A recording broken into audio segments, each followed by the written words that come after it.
that hustle player. Clark behind the back, Sonata with the finish. There are nights in professional sports that everybody remembers exactly where they were when it happened. Nights that shift something permanently. August 30th, 2024, inside Wintrust Arena in Chicago was one of those nights. The building was sold out.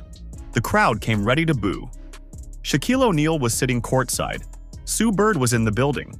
Megan Rapinoe was watching from the stands. It was Barbie night, a massive organized celebration for Angel Reese, the hometown hero, the woman Chicago had adopted as its own. The entire evening was designed to be Reese's coronation moment. And then Caitlin Clark walked in and set a career high, made league history, dismantled the Sky by 19 points, and by the time the final buzzer sounded, even the crowd that had spent the first quarter booing her every touch was cheering her name. What happened inside that arena that Friday night is a story that still does not get told the way it deserves to be told. So let's fix that right now. Before you can understand what Clark did in that building, you have to understand what the context looked like going in. The 2024 WNBA season had been the most talked about in league history, and a significant portion of that conversation centered on the rivalry between Clark and Reese. It had started long before the WNBA, LSU, and Iowa in the 2023 National Championship game, Reese taunting Clark with the "you can't see me" gesture and pointing at her ring finger as the clock ran out. The moment that divided the internet in ways it had not been divided by a women's sports moment in years. By the time both players arrived in the WNBA as the top two rookies of 2024, onto the narrative machine was fully running. Every matchup between the Fever and the Sky was treated like an event. The first 3 games between them that season had been decided by a combined 10 points. 2 one-point wins for each team in the first 3 matchups, back and forth, neither side pulling away. The intensity between these two fan bases had reached a level where a regular season game between an 11-20 team and a team fighting for a playoff seed was drawing more attention than half the games in any other professional sports league. And then came August 30th, the 4th and final regular season matchup of the year. The last time these two rookies would share a floor before the playoffs potentially separated their paths entirely. And the atmosphere inside Wintrust Arena before tip-off was something that people who were there have not stopped talking about since. It was Barbie night, Chicago's tribute to Reese, whose nickname from her LSU days was Bayou Barbie. The entire arena was themed around it. Pink everywhere. The crowd was enormous and loud and entirely prepared to make life miserable for Caitlin Clark the moment she stepped into the building. And from the very first possession of the game, they delivered on that promise. Every time Clark touched the ball, the boos came. The crowd was hostile and organized and completely into it. They had a reason to be loud. Chicago was playing at home in front of a sold-out building celebrating their favorite player, and the Fever had come in as the team with momentum, having gone 5-1 since the Olympic break. Or the stage was set for either a great home win for the Sky or a defining road statement from Indiana. It turned into the latter in a way nobody fully anticipated. The Sky came out of the gates blazing. They jumped on Indiana immediately, racing out to a 21-9 lead midway through the first quarter. The home crowd was absolutely electric. The boos were getting louder every time Clark touched the ball. Chicago looked like they were going to blow the Fever off their own floor and give the crowd exactly the night they had been promised. But here is what everyone who has watched Caitlin Clark for any extended period of time knows. She does not shrink. She never has. Not at Iowa, when she was being targeted by opposing defenses in hostile gyms. Not in the WNBA, when teams were physically beating her up and daring the officials to call the fouls. And not in a sold-out Chicago arena on Barbie night with the boos raining down and the Sky running out to a 12-point lead in the first quarter.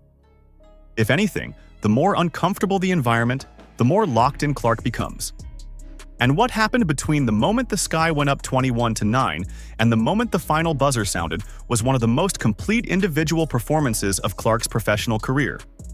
Kelsey Mitchell and Lexi Hull started chipping away at the Chicago lead as the first quarter wound down, getting Indiana back within 3 by the end of the period. And then in the second quarter, Clark took over in a way that was almost calm in its execution. She hit a three-pointer to tie the game at 29. Then she hit another 3 immediately after to take the lead. Just like that, 2 possessions, 2 threes, lead flipped. And the energy inside Wintrust Arena shifted in real time. The boos got louder for about 30 seconds, the kind of desperate noise a crowd makes when they feel the momentum slipping away and are trying to claw it back through sheer volume. But Clark was already gone from a mental standpoint.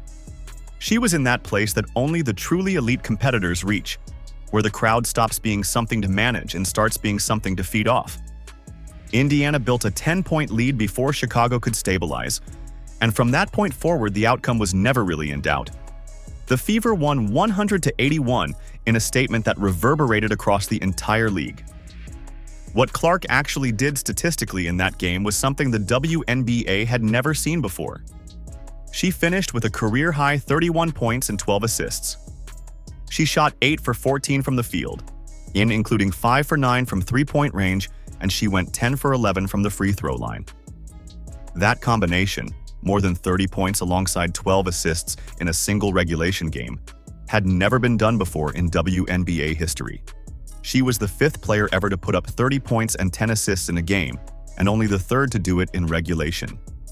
ESPN called her performance spellbinding. The New York Post said she styled on the way to a career high. The numbers were historic on their own.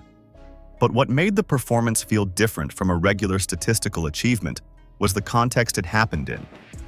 A hostile road environment on Barbie night, in the 4th and final matchup of the year against Reese, with the entire basketball world watching and waiting to see which rookie would assert herself in the moment that mattered most.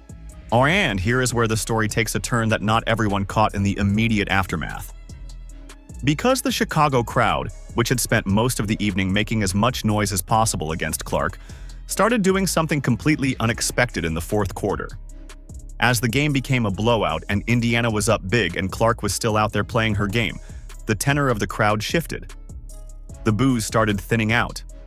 Some people in the stands started making noise that sounded a lot more like appreciation than hostility.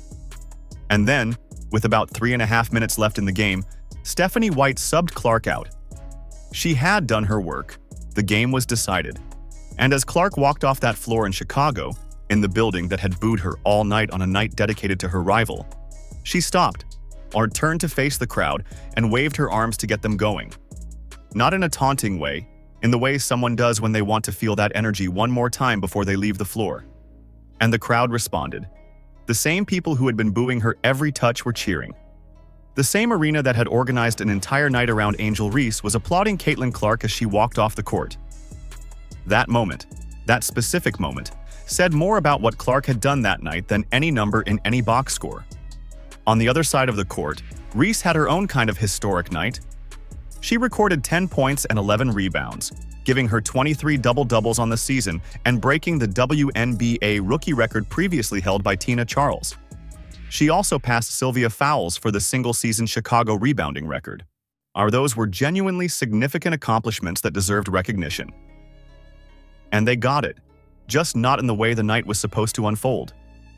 Because Reese set her records with about 1.5 minutes left in a blowout loss, long after Clark and the Indiana starters had already been taken off the floor. The records were real. The performance was legitimate. But the narrative of the night had already been written by the time those records fell. The crowd that had gathered to celebrate Reese on Barbie night was cheering for Clark as she left the building. That is not something any amount of rebounding records could reverse in terms of how the evening would be remembered. The aftermath of the game was equally revealing. Clark's quote post-game was measured and pointed at the same time. She talked about how much better the Fever had gotten at understanding each other, how the chemistry built over time gave the entire team more confidence, how the ball movement and decision-making had elevated everything they were doing on both ends of the floor. She gave no ground to the narrative that it was a Clark versus Reese moment. She talked about the team. But the numbers she put up that night, the career high, the historical first, the 5th player in league history to do what she did, made the individual statement regardless of how she chose to frame it. And the rest of the WNBA was watching closely enough to understand exactly what had just happened. Indiana had found another gear in the second half of the season, and Clark had arrived at a level of performance that could only be described as operating without a ceiling. What this game ultimately represents in the larger arc of Clark's career is something that gets clearer with every month of distance from it. This was the night Caitlin Clark proved that the hostile environment is not a problem for her. It is a feature. The boos from the Chicago crowd were not distracting. The Barbie night atmosphere was not intimidating. Shaq sitting courtside for the opposition was not a distraction. The weight of a rivalry that the entire sports world was watching play out in real time was not too much to carry. She took all of it, absorbed it, and turned it into a performance that made history. And then she walked off the floor and pumped up the crowd that had spent 4 quarters trying to make her miserable. That is not the behavior of someone who is overwhelmed by the moment. That is the behavior of someone who understands that they were built for exactly this. The rivalry with Angel Reese has produced some of the most compelling moments in WNBA history. And whatever comes next between these two, whatever the next chapter looks like when they share a floor again in 2026, it will be measured against what happened inside Wintrust Arena on the night of August 30th, 2024. The night Caitlin Clark came into Chicago on Barbie night, set a career high, made league history, and left with the crowd cheering her name.